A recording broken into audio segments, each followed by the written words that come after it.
નમસ્કાર વિદ્યાર્થી મિત્રો, હું સાગર કાછડિયા વેદ ડિજિટલ એજ્યુકેશનમાં આપ સર્વે વિદ્યાર્થી મિત્રોનું હાર્દિક સ્વાગત કરું છું.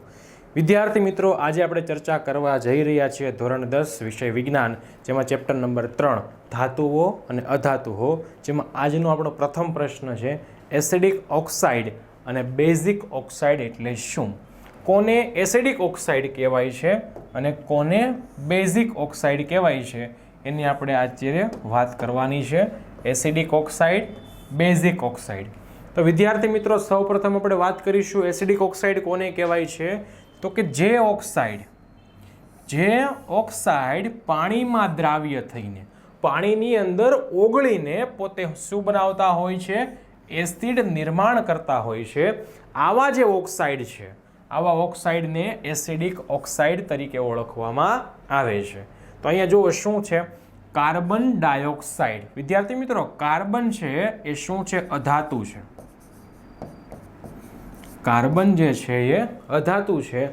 આ અધાતુનો ઓક્સાઇડ છે કાર્બન ડાયોક્સાઇડ, જેની પ્રક્રિયા પાણી સાથે થાય છે અને શું બનાવે છે, H2CO3, જેને કહેવાય કાર્બોનિક એસિડ. H2CO3 જેને કહેવાય કાર્બોનિક એસિડ.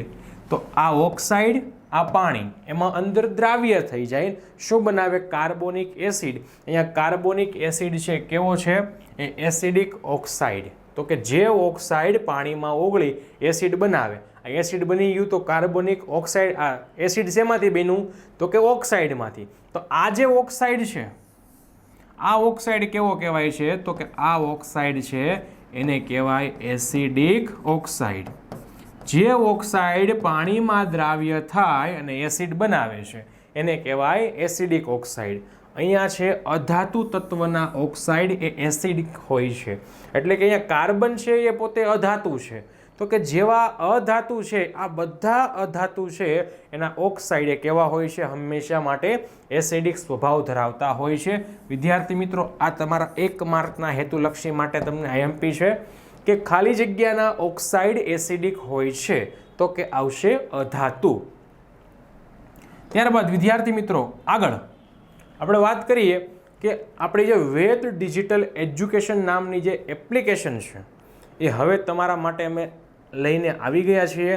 આ વેદ ડિજિટલ એજ્યુકેશન નામની એપ્લિકેશન તમને ક્યાંથી મળશે એની થોડીક માહિતી આપી દઉં. તો એ તમને મળશે પ્લે સ્ટોર પર જઈને. પ્લે સ્ટોર પરથી તમારે વેદ ડિજિટલ એજ્યુકેશન સર્ચ કરવાનું છે. સર્ચ કરો છો ત્યારબાદ તમારે આ પ્રમાણેનો લોગો બતાવે છે. આવા લોગોવાળી એપ્લિકેશન ડાઉનલોડ કરવાની છે, ઇન્સ્ટોલ કરવાની છે અને ત્યારબાદ તમારે 10 આંકડાનો મોબાઈલ નંબર એન્ટર કરવાનો છે. જેવો 10 આંકડાનો મોબાઈલ નંબર દાખલ કરશો એટલે તમારા મોબાઈલની અંદર એક ઓટીપી આવે છે. આ ઓટીપી તમે જેવો નાખો છો એટલે તરત તમારા મોબાઈલની અંદર આ પ્રમાણેનો ફ્રન્ટ પેજ ખોલે છે. હવે આ જે ફ્રન્ટ પેજ છે આ તમારા માટે વિદ્યાર્થી મિત્રો ખૂબ જ કામનું છે. જેમાં પેઇડ કોર્સ, આ પેઇડ કોર્સની અંદર વિદ્યાર્થી મિત્રો તમને ધોરણ 9 અને ધોરણ 10 આ બંને ધોરણનો ગણિત પ્લસ વિજ્ઞાન, આ બંને ધોરણનો તમને ગણિત અને વિજ્ઞાનનો સંપૂર્ણ કોર્સ મળી રહેશે. અને ખાસ વાત તો એ છે કે એકવાર તમે કોર્સના જે રેકોર્ડર લેક્ચર છે ડાઉનલોડ કરો છો, પછી બીજી વાર ત્યારે તમારે જોવા હોય તો તમારે ડાઉનલોડ કરવાની જરૂર રહેતી નથી. તેમજ ફ્રી મટીરિયલ્સ જેમાં છે ગુજરાત બોર્ડ દ્વારા, ગુજરાત શૈક્ષણિક વિભાગ દ્વારા જે પણ કંઈ નવા પરિપત્ર આવે છે, શૈક્ષણિક જાહેરાત કરવામાં આવે છે, વિદ્યાર્થી મિત્રો આ જાહેરાત છે એ તમને તદ્દન ફ્રીમાં મળવાની છે. ત્યારબાદ એક્ઝામ પેપર, વિદ્યાર્થીના સ્વમૂલ્યાંકન માટે પરીક્ષા સમયે જો કોઈ ઉપયોગી હોય તો એક્ઝામ પેપર છે. આવા એક્ઝામના પેપર પણ તમને અહીંયાથી મળી રહેવાના છે, એ પણ તદ્દન ફ્રીમાં. તો વિદ્યાર્થી મિત્રો, આ ઉપરાંત આટલું જ નહીં, ધોરણ 3 થી 12 જો કોઈ તમારા સગા સંબંધી હોય, કોઈ મિત્રો, કોઈ રિલેટિવ આડોશ પાડોશમાં રહેતા હોય, ધોરણ 3 થી 12ની અંદર અભ્યાસ કરતા હોય તો એવાને પણ તમારે સજેશન આપવાનું છે કે એના દરેક ધોરણના, ધોરણ 3 થી લઈને 12 સુધીના આ દરેક ધોરણના દરેક વિષય અનુસાર દરેક ચેપ્ટર મુજબના એને છે રેકોર્ડેડ વિડીયો લેક્ચર મળી રહેવાના છે. આથી એને અભ્યાસમાં જે કંઈ મૂંઝવણ હશે એ મૂંઝવણ એ દૂર થવાની છે. તો તો વિદ્યાર્થી મિત્રો, આ બધી જ વસ્તુ જો તમને એક જ પ્લેટફોર્મ પરથી પૂરી પડતી હોય તો રાહ કોની જુઓ છો?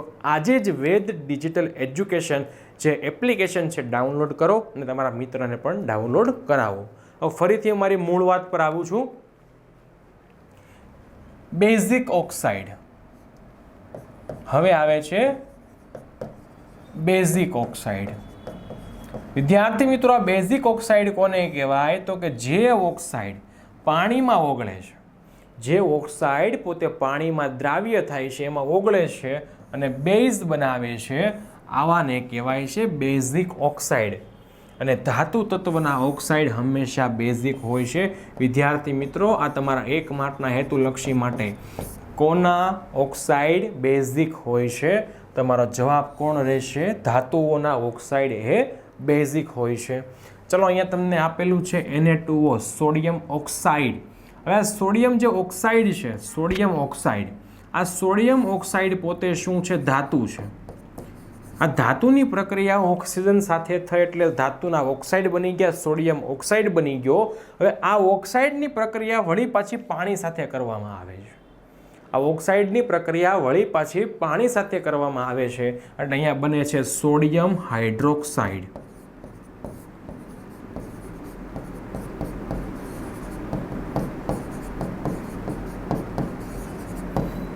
આ છે સોડિયમ હાઇડ્રોક્સાઇડ બને છે. ચલો, આ સોડિયમ હાઇડ્રોક્સાઇડ એ પોતે OH ધરાવે છે એટલે આ સોડિયમ હાઇડ્રોક્સાઇડ છે કેવો સ્વભાવ ધરાવે છે? એ બેઝ સ્વભાવ ધરાવે છે.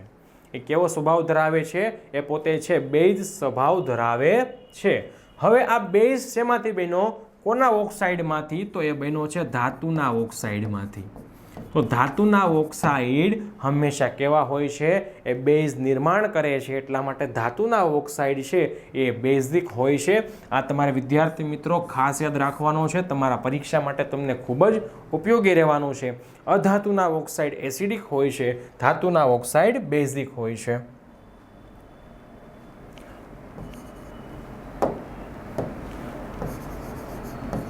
અધાતુના ઓક્સાઇડ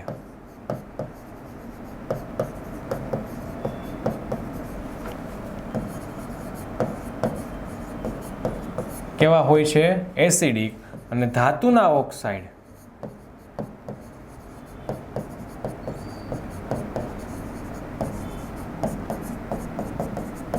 એ બેઝિક હોય છે. ચલો, ત્યારબાદ હવે આગળ વાત કરીએ. હવે આપણો આગળનો જે પ્રશ્ન છે કે ઓક્સાઇડ કેવી રીતે બને? કોપર અને એલ્યુમિનિયમને જ્યારે હવામાં ગરમ કરવામાં આવે ત્યારે મળતી નિપજોના નામ અને સમતોલિત સમીકરણ લખો. કોને આપણે? પહેલાં તો ઓક્સાઇડ કેવી રીતે બને છે અને કોપર Cu, એલ્યુમિનિયમ એટલે કે Al, જેને હવામાં ગરમ કરવામાં આવે તો કઈક જ નિપજો મળે છે. તો વિદ્યાર્થી મિત્રો, ધાતુઓ, આ જે ધાતુ છે, આ ધાતુ જ્યારે ઓક્સિજન સાથે સંયોજાય ને, ધાતુ જ્યારે ઓક્સિજન સાથે સંયોજાય ત્યારે તમને નિપજમાં શું મળે છે? સંયોજાય ત્યારે તમને નિપજમાં મળે છે ધાતુ ઓક્સાઇડ. ધાતુ ઓક્સાઇડ. તો ધાતુ ઓક્સાઇડ કોને કહેવાય? ધાતુની પ્રક્રિયા ઓક્સિજન સાથે થાય છે અને તમને મળે છે ધાતુ ઓક્સાઇડ. અહીંયા સૌપ્રથમ આપણે કોપરની વાત કરીએ તો કોપર એટલે Cu, જેની પ્રક્રિયા ઓક્સિજન સાથે થાય છે.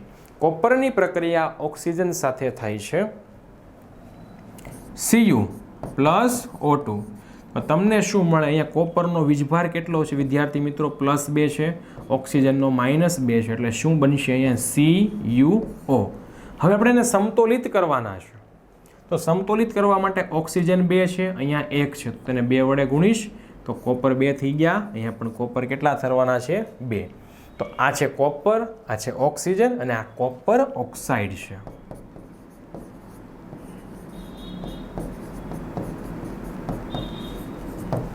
એ છે કોપર ઓક્સાઇડ. હવે ત્યારબાદ આપણે એલ્યુમિનિયમની વાત કરીએ. ચલો, કોપરની વાત કરીએ. કોપર પ્લસ ઓક્સિજન તો શું બની ગયું હતું? CuO. અહીંયા છે ઓક્સિજન 2, અહીંયા 1, તો 2 વડે ગુણીશ તો કોપર કેટલા થઈ ગયા? 2. અહીંયા પણ 2. સમતોલિત. હવે એલ્યુમિનિયમની પ્રક્રિયા મારે કરવાની છે ઓક્સિજન સાથે, તો શું થાય છે જોઈએ. ચલો એલ્યુમિનિયમનો વીજભાર વિદ્યાર્થી મિત્રો કેટલો છે? એલ્યુમિનિયમનો છે +3, ઓક્સિજનનો છે -2. તો આપણે શું કરશું? ક્રોસ કરશું બંનેને. એલ્યુમિનિયમને 2 વડે ગુણીશ, Al2, ઓક્સિજનને 3 વડે ગુણીશ, Al2O3. ચલો હવે અહીંયા કેટલા છે એલ્યુમિનિયમ? 2. અહીંયા કેટલા છે? એક જ છે, તો ત્યાં 2 કરી દીધા. હવે અહીંયા ઓક્સિજન કેટલા છે? 3 છે. અહીંયા કેટલા છે? 2. તો મારે સૌપ્રથમ શું કરવા પડશે? બેકી કરવા પડશે. હવે બેકી કરું તો ચાલો અહીંયા તો 2 વડે ગુણીશ તો 3 દુ 6.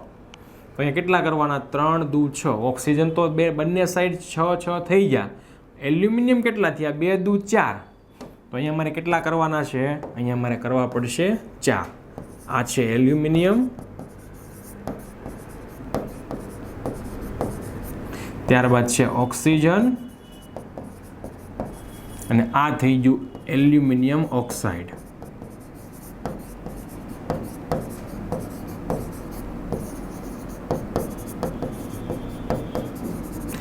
Al2O3. આ થઈ ગયું એલ્યુમિનિયમ ઓક્સાઇડ. ચલો ત્યારબાદ આગળનો પ્રશ્ન, ઉભયગુણી ઓક્સાઇડ એટલે શું? કેવા ઓક્સાઇડને ઉભયગુણી કહેવાય છે? અને ઉભયગુણી જે ઓક્સાઇડના બે ઉદાહરણો આપો અને તેની એસિડ અને બેઝ સાથેની પ્રક્રિયાઓ લખો. પહેલાં તો ઉભયગુણી ઓક્સાઇડ કોને કહેવાય વિદ્યાર્થી મિત્રો? તો કે ધાતુના જે ઓક્સાઇડ એ પોતે એસિડ અને બેઝ, જે ઓક્સાઇડ એસિડ અને બેઝ એમ બંને સાથે પ્રક્રિયા કરે છે, અને આ પ્રક્રિયાને અંતે પોતે ક્ષાર અને પાણી આપે છે. જે ઓક્સાઇડ એસિડ સાથે પણ પ્રક્રિયા કરે, બેઝ સાથે પણ પ્રક્રિયા કરે, અને અંતે શું આપે છે? પોતે ક્ષાર અને પાણી આપે છે. તો આવા જે ઓક્સાઇડ છે, આવા ઓક્સાઇડને કહેવાય છે ઉભયગુણી ઓક્સાઇડ. જે એસિડ સાથે પણ પ્રક્રિયા કરશે, બેઝ સાથે પણ પ્રક્રિયા કરે, અને અંતે શું આપે છે? ક્ષાર પ્લસ પાણી આપે છે. ચલો તેવા ઓક્સાઇડની વાત કરીએ તો કે એલ્યુમિનિયમ ઓક્સાઇડ. એલ્યુમિનિયમ ઓક્સાઇડ એટલે કે Al2O3. ત્યારબાદ ઝીંક ઓક્સાઇડ ZnO. ઝીંક ઓક્સાઇડ ZnO. ચલો એલ્યુમિનિયમ ઓક્સાઇડ કયો છે? Al2O3, જે પોતે એસિડ અને બેઝ એમ બંને સાથે પ્રક્રિયા કરે છે. Al2O3 એલ્યુમિનિયમ ઓક્સાઇડ એ પોતે એસિડ અને બેઝ એમ બંને સાથે પ્રક્રિયા કરે છે. ચલો સૌપ્રથમ આપણે વાત કરીએ Al2O3 એની એસિડ સાથેની પ્રક્રિયા. Al2O3 plus HCl. અહીંયા Al2O3 શું છે? એલ્યુમિનિયમ ઓક્સાઇડ છે. એલ્યુમિનિયમ ઓક્સાઇડ, જેની પ્રક્રિયા હું કોની સાથે કરું છું? HCl સાથે કરું છું. તો એ છે હાઇડ્રોક્લોરિક એસિડ.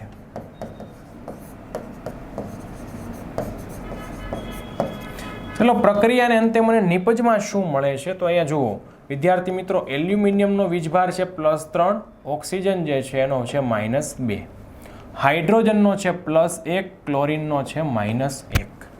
તો વિદ્યાર્થી મિત્રો, જે આ એલ્યુમિનિયમ ઓક્સાઇડનો જે એલ્યુમિનિયમ છે એ હાઇડ્રોક્લોરિક એસિડના ક્લોરિન સાથે જોડાય છે. શું બનાવે છે?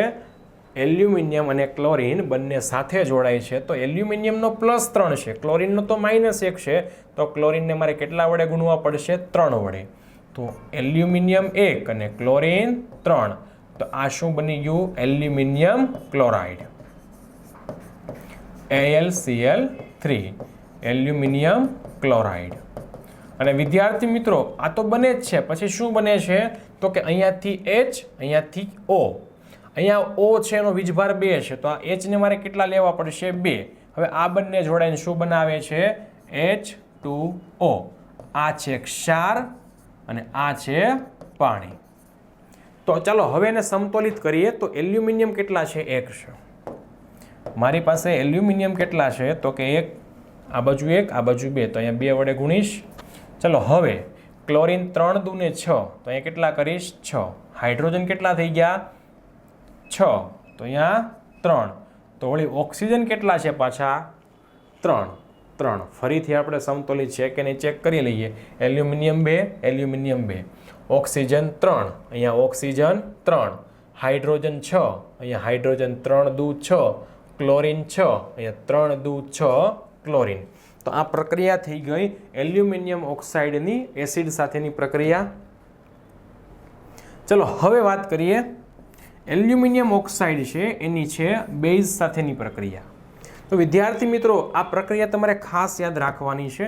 એલ્યુમિનિયમ ઓક્સાઇડની જ્યારે બેઝ સાથે પ્રક્રિયા થાય છે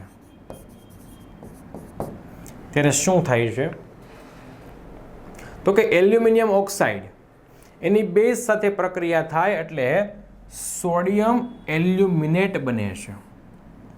સોડિયમ એલ્યુમિનેટ બને છે. શું બને છે? Sodium aluminate. ચલો હવે જુઓ આ એલ્યુમિનેટ જે છે NaAlO2 સોડિયમ એલ્યુમિનેટ. ચલો એમાં Na નો વીજભાર કેટલો છે તો કે +1 છે. એલ્યુમિનિયમ તો +3 અને ઓક્સિજન 1 નો -2 એવા કેટલા છે? 2 છે. ચલો આ ધન વીજભાર છે એનો સરવાળો કરીએ 3 ને 1 +4 અહીંયા -4 તો સંયોજન બનવો લાયક છે. એટલે કે જેટલા ધન છે એટલા પાછા શું છે? ઋણ છે. એટલે કે આ સંયોજન છે એ સાચું છે. તમને પરીક્ષામાં પૂછે નીચેનામાંથી કયું અણુસૂત્ર જે છે એ સોડિયમ એલ્યુમિનેટનું છે તો એ આવશે NaAlO2 ને ક્યારે બને છે તો કે એલ્યુમિનિયમ ક્લોરાઇડ છે. આ જે એલ્યુમિનિયમ ક્લોરાઇડ સોરી અહીંયા શું છે? ઓક્સાઇડ છે. એલ્યુમિનિયમ ક્લોરાઇડ નહીં આવે. શું આવશે? એલ્યુમિનિયમ ઓક્સાઇડ છે. અહીંયા Cl હોત તો શું આવત? ક્લોરાઇડ. જે આપણને અહીંયા આગળ મળેલું છે એલ્યુમિનિયમ ક્લોરાઇડ પણ અહીંયા શું છે? O છે એટલે શું આવશે? એલ્યુમિનિયમ ઓક્સાઇડ છે. વિદ્યાર્થી મિત્રો આ એલ્યુમિનિયમ ઓક્સાઇડની પ્રક્રિયા જ્યારે NaOH સાથે કરું છું એટલે મને શું મળે છે? એક તો ક્ષાર તરીકે સોડિયમ એલ્યુમિનેટ અને પાણીમાં મળે છે H2O. ચલો હવે આગળ વધીએ. કઈ ધાતુના ઓક્સાઇડ પાણીમાં દ્રાવ્ય થઈ આલ્કલી? વિદ્યાર્થી મિત્રો આલ્કલીનો અર્થ શું છે? અહીંયા બેઝ આપેલો છે. આલ્કલી એટલે શું થાય છે? બેઝ થાય છે. તો કઈ ધાતુના ઓક્સાઇડ એવા છે જે કે પાણીમાં દ્રાવ્ય થાય છે, પાણીની અંદર ઓગળે છે અને પોતે બેઝ બનાવે છે અને તેમના સમતોલિત રાસાયણિક સમીકરણો આપણે લખવાના છે. તો સૌપ્રથમ આપણે ધાતુઓના નામ લખીશું. તો એ ધાતુ છે સોડિયમ અને પોટેશિયમ. એ ધાતુ છે સોડિયમ અને પોટેશિયમ. આ જે બે ધાતુ છે આ ધાતુના ઓક્સાઇડ એ પાણીમાં દ્રાવ્ય થાય છે અને બેઝ બનાવે છે. કારણ કે આપણે અગાઉ પણ વાત કરેલી હતી કે અધાતુના જે ઓક્સાઇડ છે આ અધાતુના ઓક્સાઇડ પ્લસ પાણી આ બંને ભેગા મળીને શું બનાવે છે? આ બંને સંયોજાઈને એસિડ બનાવે છે. જ્યારે ધાતુના ઓક્સાઇડ જે છે એ પાણી સાથે સંયોજાય છે અને શું બનાવે છે? એ પોતે બેઝ બનાવે છે. તો અહીંયા છે સોડિયમ અને પોટેશિયમ ધાતુના ઓક્સાઇડ એ પાણીમાં દ્રાવ્ય થઈ બેઝ બનાવે છે. એમાં સૌપ્રથમ આપણે વાત કરીએ સોડિયમ ઓક્સાઇડ Na2O એ પાણીમાં દ્રાવ્ય થાય છે. Na2O એ પાણીમાં દ્રાવ્ય થાય છે H2O. આ છે સોડિયમ ઓક્સાઇડ.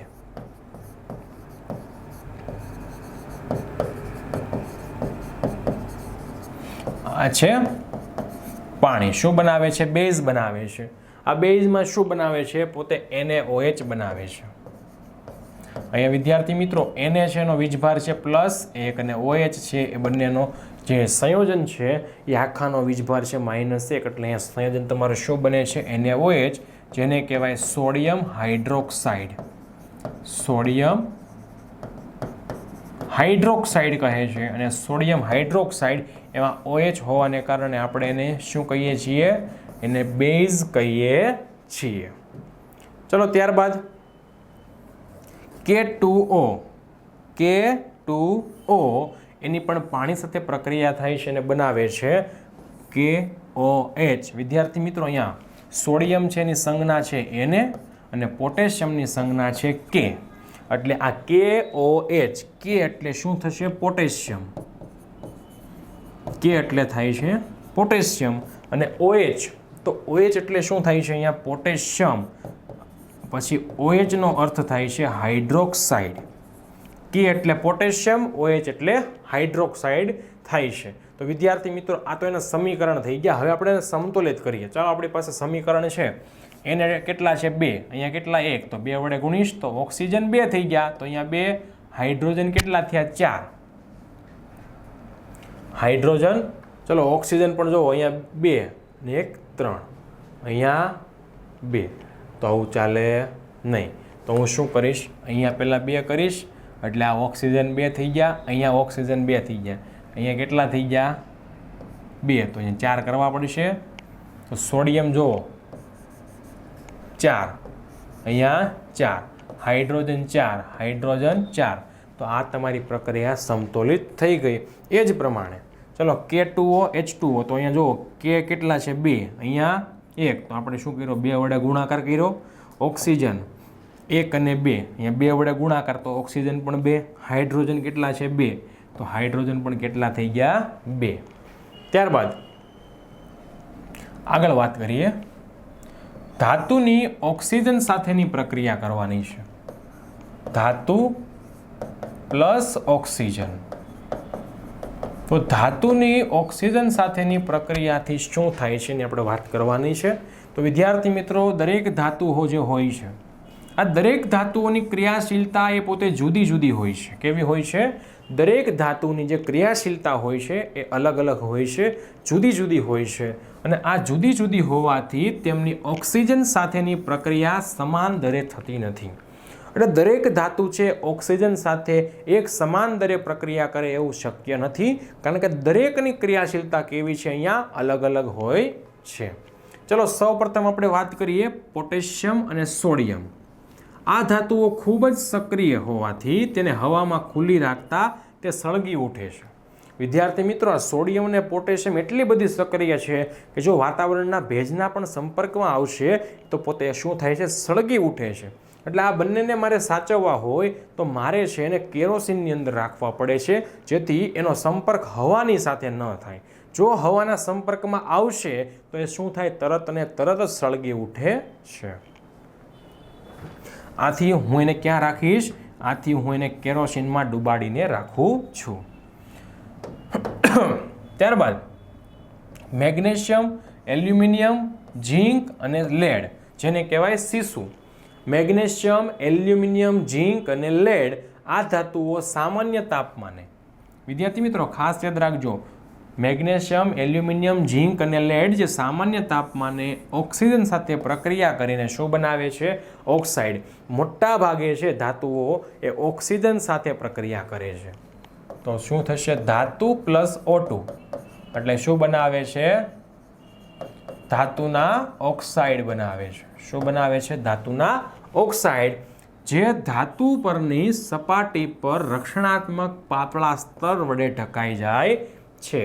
જે શું થાય છે? ધાતુની સપાટી પર એક રક્ષણાત્મક પડ બનાવી દે છે, જે શું કરશે? ધાતુને ફરતી બાજુએથી ઢાંકી દે છે. જેમ કે મેગ્નેશિયમ છે, તો મેગ્નેશિયમ છે, આ મેગ્નેશિયમને ખુલ્લી રાખો તો એ ઓક્સિજન સાથે પ્રક્રિયા કરે અને શું બનાવે છે? MgO. એનું ફરતી બાજુ પડ જામી જાય છે. તમારે જ્યારે પછી મેગ્નેશિયમ વાપરવું હોય તો એને કાચ પેપર વડે ઘસવાનું છે, અને કાચ પેપર વડે ઘસીને ઉપરની આવરણ જેને દૂર કરવાનું છે, અને પછી તમે જ્યાં મેગ્નેશિયમનો ઉપયોગ કરી શકો છો. આથી તે ધાતુનું વધુ ઓક્સિડેશન થતું અટકાવે છે. એ ધાતુનું શું થાય છે? વધારે પડતું ઓક્સિડેશન થતું એ અટકાવશે. આ ઉપરાંત લોખંડ એ સામાન્ય તાપમાને હવા સાથે પ્રક્રિયા કરતું નથી. એ સામાન્ય તાપમાને પ્રક્રિયા ન કરે, પરંતુ લોખંડને જ્યારે ગરમ કરવામાં આવે તો તે સળગતું પણ નથી. લોખંડ પ્રક્રિયા પણ નથી કરતું અને એ સળગતું પણ નથી, પરંતુ જો તમે લોખંડના બદલે તેનો ભૂકો લ્યો છો, એનો વહેર લ્યો છો, એને બર્નર વડે જ્યોતમાં નાખતા તો એ લોખંડ શું થાય છે? સળગી જાય છે. આખું લોખંડ સળગાવો તો સળગતું નથી, પણ એનો ભૂકો કરીને છે બર્નર પર સળગાવવામાં આવે, ગરમ કરવામાં આવે તો એ પોતે સળગી ઉઠે છે. ક્યારે? એનો ભૂકો કરવામાં આવે છે ત્યારે. કોપરને હવામાં ગરમ કરવામાં આવે ત્યારે તે ઓક્સિજન સાથે સંયોજાઈને કાળા રંગનો કોપર ઓક્સાઇડ બનાવે છે, જે કોપર ધાતુ પર સ્તર સ્વરૂપે લાગી જાય છે. અહીંયા તમે જોઈ શકો છો એ શું બનાવે છે? Copper oxide, CuO. આ કોપર ઓક્સાઇડનું આ કોપર ધાતુ જે હોય છે એની ફરતે પાતળું એવું સ્તર લાગી જાય છે. આ સ્તર કોનું છે? આ સ્તર છે કોપર ઓક્સાઇડનું છે. ત્યારબાદ આગળ વાત કરીએ તો કે ચાંદી. આ ચાંદી અને સોનું જે ઊંચા તાપમાને પણ ઓક્સિજન સાથે પ્રક્રિયા કરતા નથી, એટલે કે ચાંદી હોય કે સોનું હોય, આ સોના અને ચાંદીના જે ઘરેણાઓ હોય છે આ ઘરેણા પર ક્યારે પણ કાટ લાગતો નથી. કદાચ એ વાતાવરણના સંપર્કમાં હોય કે ના હોય એને કાટ લાગવાનો નથી, કારણ કે એ ઊંચા તાપમાને પણ એ ઓક્સિજન સાથે પ્રક્રિયા કરવાના નથી. એટલે આપણે કોઈ દિવસ સોનું કે ચાંદીના જે ઘરેણાઓ, દાગીનાઓ છે એને કાટ લાગેલા જોયા નથી. ત્યારબાદ આગળનો પ્રશ્ન કે ધાતુઓ પાણી સાથે પ્રક્રિયા કરીને કઈ નિપજ બનાવે છે? ધાતુની પ્રક્રિયા હવે મારે કરાવવાની છે પાણી સાથે. ધાતુ પ્લસ પાણી, તો એક મને કઈ નિપજ આપે છે એની આપણે વાત કરવાની છે. તો ચાલો સૌપ્રથમ વાત કરીએ તો કે ધાતુઓ પાણી સાથે પ્રક્રિયા કરીને ધાતુના ઓક્સાઇડ બનાવે અને હાઇડ્રોજન વાયુ મુક્ત કરે છે. શું થાય છે? ધાતુઓ છે એ પાણી સાથે પ્રક્રિયા કરે છે તો શું બનાવે છે? ધાતુના ઓક્સાઇડ. ધાતુ ઓક્સાઇડ પ્લસ હાઇડ્રોજન વાયુ શું કરશે? એ મુક્ત કરે છે. ચલો અહીંયા જો તમને આપેલું છે કે પાણીમાં બોળેલ ગ્લાસ વૂલ. હવે તમે શું કરો છો? આ જે કસનળી છે, કસનળીમાં ધાતુનો નમૂનો લો છો, બર્નર વડે ગરમ કરો છો, તો ધાતુના ઓક્સાઇડ પ્લસ પાણી, ધાતુ પ્લસ પાણી, તો શું થાય છે? ધાતુના ઓક્સાઇડ પ્લસ હાઇડ્રોજન વાયુ. તો ચાલો અહીંયા ધાતુ અને આ જે પાણી છે આમાં રહેલું, આ બંને વચ્ચે પ્રક્રિયા થાય છે. તો શું થાય છે? તો એમાંથી જે વાયુ ઉત્પન્ન થાય છે એ ક્યાં જાય છે? અહીંયા. અને અહીંયા તમને પરપોટા સ્વરૂપે મળે છે. કયો વાયુ છે? એ હાઇડ્રોજન વાયુ. ચલો વાત કરીએ ધાતુ પ્લસ પાણી. વિદ્યાર્થી મિત્રો, આ તમારે ખાસ યાદ રાખવાનું છે. ધાતુ પ્લસ પાણી એટલે કે ધાતુની જ્યારે પાણી સાથે પ્રક્રિયા કરવામાં આવે ત્યારે કયો વાયુ ઉત્પન્ન થાય છે? ત્યારે ઉત્પન્ન થાય છે હાઇડ્રોજન વાયુ. અને શું બને છે? નિપજમાં ધાતુ ઓક્સાઇડ બને છે. ચલો ધાતુ ઓક્સાઇડની પાણી સાથે પ્રક્રિયા કરવામાં આવે. હવે આ જે ધાતુ ઓક્સાઇડ બન્યા છે એની પાછી પાણી સાથે પ્રક્રિયા કરાવો તો શું બને? ધાતુ હાઇડ્રોક્સાઇડ બને છે. ધાતુ પ્લસ પાણી તો ધાતુના ઓક્સાઇડ, આ ધાતુના ઓક્સાઇડ પ્લસ ફરીથી પાણી તો ધાતુના હાઇડ્રોક્સાઇડ બને છે. ચલો આગળ વાત કરીએ કે પોટેશિયમ અને સોડિયમ. જે પોટેશિયમ અને સોડિયમ છે એ ધાતુઓ ખાલી ઠંડા પાણી સાથે તીવ્ર પ્રક્રિયા કરીને હાઇડ્રોજન વાયુ મુક્ત કરે છે, જે તરત જ સળગી ઉઠે છે, કારણ કે આ પ્રક્રિયા ઉષ્માક્ષેપક છે. ઉષ્માક્ષેપક છે એટલે શું થાય છે? આ પ્રક્રિયા દરમિયાન ઉષ્માક્ષેપક એટલે કે ઉષ્મા ગુમાવે છે. ઉષ્મા મેળવતું નથી, ઉષ્મા ગુમાવે છે, ઉષ્મા મુક્ત કરે છે.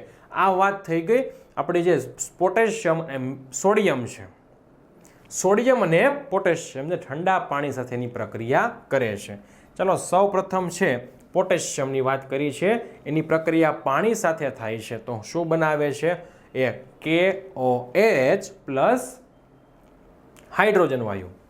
ચલો પોટેશિયમ પ્લસ પાણી તો શું બનાવશે? એમાંથી હાઇડ્રોજન વાયુ દૂર કરી દો તો હાઇડ્રોજન દૂર થઈ ગયો તો શું કીધું? KOH. અને હાઇડ્રોજનમાં H પણ અને OH. આ H નીકળી ગયો તો આ OH કોની હારે જોડાય છે? K સાથે. અને પ્લસ શું ઉત્પન્ન થાય છે? ઉષ્મા. તો આ પ્રક્રિયાને કઈ નામ આપી? ઉષ્મા ક્ષેપક પ્રક્રિયા. હવે આ સમીકરણને આપણે સમતોલિત કરીએ. કે 1, અહીંયા પણ 1, O1 1, હાઇડ્રોજન 2 ને 1 3, તો અહીંયા પહેલાં 2 કરી દઉં તો કેટલા થઈ ગયા 4, તો અહીંયા 2, ઓક્સિજન 2, ઓક્સિજન 2, K2 થઈ ગઈ તમારી પ્રક્રિયા સમતોલિત. હવે બીજું છે સોડિયમ. કયું છે? સોડિયમ. એની પ્રક્રિયા પાણી સાથે કરવાની છે, તો કે sodium plus H2O. Sodium plus H2O તો શું થાય છે? તો આપણને મળે છે અહીંયા બેઝ NaOH. કઈ રીતે? તો કે આ H2O માંથી બે વસ્તુ H પ્લસ અને OH માઇનસ. આ H પ્લસ નીકળી ગયો તો OH માઇનસ ક્યાં જોડાય છે? Na સાથે. તો NaOH પ્લસ H2 ને પ્લસ ઉષ્મા. ચાલો સમતોલિત કરીએ. અહીંયા sodium 1, sodium 1, oxygen 1, oxygen 1, hydrogen 2, hydrogen 2 ને 1 3. તો ચાલો પહેલા બંને સાઈડ બેકી સંખ્યા કરી દઉં. તો અહીંયા 2 વડે ગુણ્યા તો 2 ને 2 4 થઈ ગયા. તો અહીંયા ફરીથી 2 વડે ગુણું તો કેટલા થઈ ગયા? 4. અહીંયા ઓક્સિજન 2, ઓક્સિજન 2. હવે શું થયું? અહીંયા સોડિયમ 2 છે તો અહીંયા કેટલા કરી દઈશ? 2. તો આ થઈ ગઈ તમારી પ્રક્રિયા સમતોલિત. ત્યારબાદ જે કેલ્શિયમ છે Ca, આ કેલ્શિયમ પાણી સાથે પ્રક્રિયા ઓછી તીવ્ર હોય છે, પરિણામે ઉત્પન્ન થતી ઉષ્મા હાઇડ્રોજન માટે આગ પકડવા માટે પૂરતી નથી. ઉત્પન્ન થતી જે ઉર્જા છે એ હાઇડ્રોજન માટે આગ પકડવા માટે પૂરતી નથી, કારણ કે પ્રક્રિયા કેવી છે? ઓછી તીવ્ર હોય છે. કેવી હોય છે? એ ઓછી તીવ્ર હોય છે. તો કેલ્શિયમ જે છે એની પ્રક્રિયા પાણી સાથે કરું તો મને શું મળે છે? અહીંયાથી H અને OH માઇનસ. ચલો H નીકળી ગયો તો હાઇડ્રોજન વાયુ છૂટો થઈ ગયો. આ OH જે બચ્યો છે એ ક્યાં જોડાશે? આ કેલ્શિયમ સાથે. પણ વિદ્યાર્થી મિત્રો, કેલ્શિયમનો વીજભાર તો +2 છે, આ OH માઇનસનો 1 છે. તો કેલ્શિયમનો +2 તો આને મારે કેવા કરવા પડે? -2. તો 2 વડે ગુણવાનું છે. તો શું થયું? Ca. આખાને 2 વડે ગુણીશ તો CaOH twice. CaOH twice. Calcium hydroxide plus hydrogen વાયુ. ચલો સમતોલિત કરીએ. કેલ્શિયમ 1, કેલ્શિયમ 1, હાઇડ્રોજન 1, અહીંયા 2 ને 2 4. તો અહીંયા 2 વડે ગુણીશ 4. ઓક્સિજન કેટલા થઈ ગયા? 2. ઓક્સિજન 2. તો અહીંયા તમારી પ્રક્રિયા કેવી થઈ ગઈ? સમતોલિત. હવે અહીંયા કેલ્શિયમ સપાટી પર તરી આવે છે, કારણ કે ઉદ્ભવતા હાઇડ્રોજન વાયુના પરપોટા ધાતુની સપાટી પર ચીપકે છે. કેલ્શિયમ એ પોતે ક્યાં તરી આવે છે? સપાટી પર. શું કામ? તો કે ઉદ્ભવતો જે હાઇડ્રોજન વાયુ છે, આ હાઇડ્રોજન વાયુ એ પરપોટા ધાતુની સપાટી પર શું થાય છે? ચીપકે છે, ચોંટી જાય છે. ત્યારબાદ મેગ્નેશિયમ એ ઠંડા પાણી સાથે પ્રક્રિયા કરતી નથી. વિદ્યાર્થી મિત્રો ખાસ યાદ રાખવું, કઈ ધાતુ ઠંડા પાણી સાથે પ્રક્રિયા કરતી નથી? તો ઠંડા પાણી સાથે પ્રક્રિયા નથી કરતી એવી એક ધાતુ છે એ મેગ્નેશિયમ. એ તો કોની એને પ્રક્રિયા કરે? તો એ ગરમ પાણી સાથે પ્રક્રિયા કરે છે, અને પ્રક્રિયા કરીને મેગ્નેશિયમ હાઇડ્રોક્સાઇડ અને પોતે શું બનાવે છે? હાઇડ્રોજન બનાવે છે. ચલો મેગ્નેશિયમની પ્રક્રિયાની આપણે વાત કરીએ તો Mg પ્લસ H2O. પાણી કેવું છે વિદ્યાર્થી મિત્રો? ગરમ છે. તો શું બનાવે છે? આ પાણીમાંથી બે વસ્તુઓ હોય, H પ્લસ અને OH માઇનસ આયન. તો H પ્લસ નીકળી ગયા. ચાલો તો શું છૂટું પડી ગયું? H2. હાઇડ્રોજન વાયુમાં હું 2 કેમ લખું છું? દરેક સમીકરણમાં H2 ખાલી H ન લખી શકું? વિદ્યાર્થી મિત્રો ખાલી H લખી શકાય નહીં. શું કામ? તો કે હાઇડ્રોજન પોતે સ્વતંત્ર અસ્તિત્વ ધરાવતો નથી, એટલે હંમેશા એ પેરમાં હોય છે, એટલે એ H2 ત્યાં હું લખું છું. ચલો આ OH જે વચ્ચે છે એ કોની સાથે જોડાશે? તો કે Mg સાથે. તો Mg નો વીજભાર કેટલો છે? તો કે Mg નો વીજભાર +2 છે, અહીંયા -1 છે. તો સંયોજન બનશે નહીં. તો સંયોજન બનાવવા માટે મારે આ OH ને કેટલા વડે ગુણવા પડશે? 2 વડે. તો OH ને 2 વડે ગુણીશ તો શું સમીકરણ બને છે? MgOH twice. આ તમારું થઈ ગયું મેગ્નેશિયમ હાઇડ્રોક્સાઇડ. ચલો પ્રક્રિયાને સમતોલિત કરીએ. મેગ્નેશિયમ 1, મેગ્નેશિયમ 1, હાઇડ્રોજન 2, હાઇડ્રોજન 2 ને 2 4. અહીંયા 2 વડે ગુણીશ 4 થઈ ગયા. ઓક્સિજન 2. તો ઓક્સિજન કેટલા છે? અહીંયા 2. તો આ થઈ ગઈ તમારી સમતોલિત સમીકરણ. હવે જ્યાં મેગ્નેશિયમ પણ તરવાનું શરૂ કરે છે, કારણ કે એમાંથી જે ઉત્પન્ન થાય છે હાઇડ્રોજન એ વાયુના પરપોટા સપાટી ઉપર શું થાય છે? ચીપકે છે, સપાટી પર ચીપકે છે. હવે એલ્યુમિનિયમ, લોખંડ અને ઝીંક ધાતુઓ એ ઠંડા કે ગરમ પાણી સાથે વિદ્યાર્થી મિત્રો, એલ્યુમિનિયમ, લોખંડ કે ઝીંક એ ઠંડા કે ગરમ પાણી સાથે પ્રક્રિયા કરતા નથી. ચલો,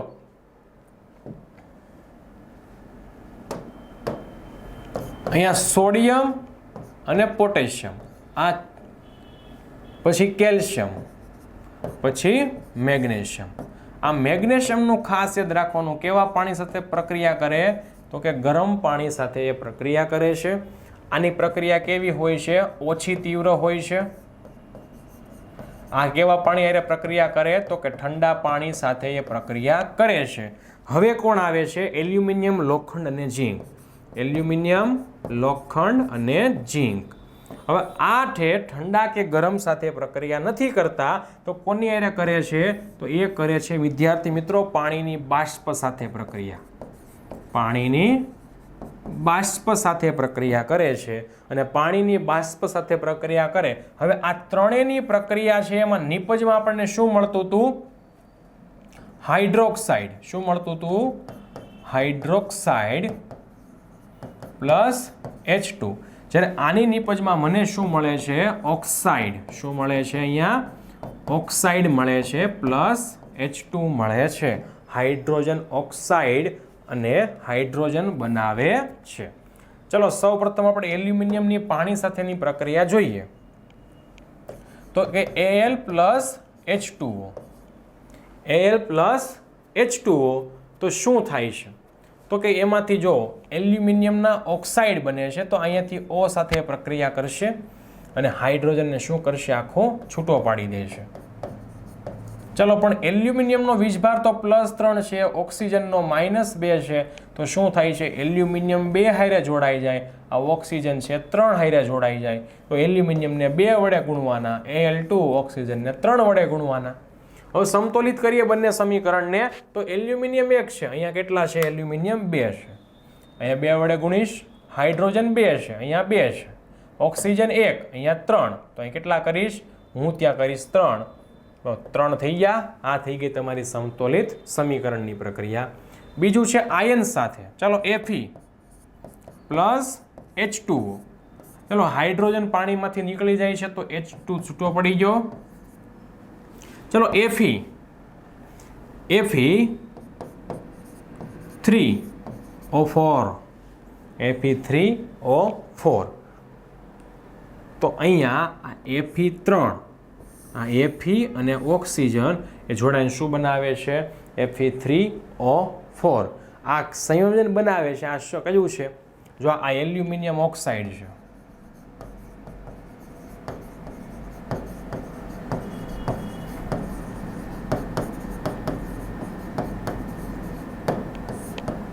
આ છે એલ્યુમિનિયમ ઓક્સાઇડ. અહીંયા Fe3O4 આ શું છે? આ આયન છે. શું છે?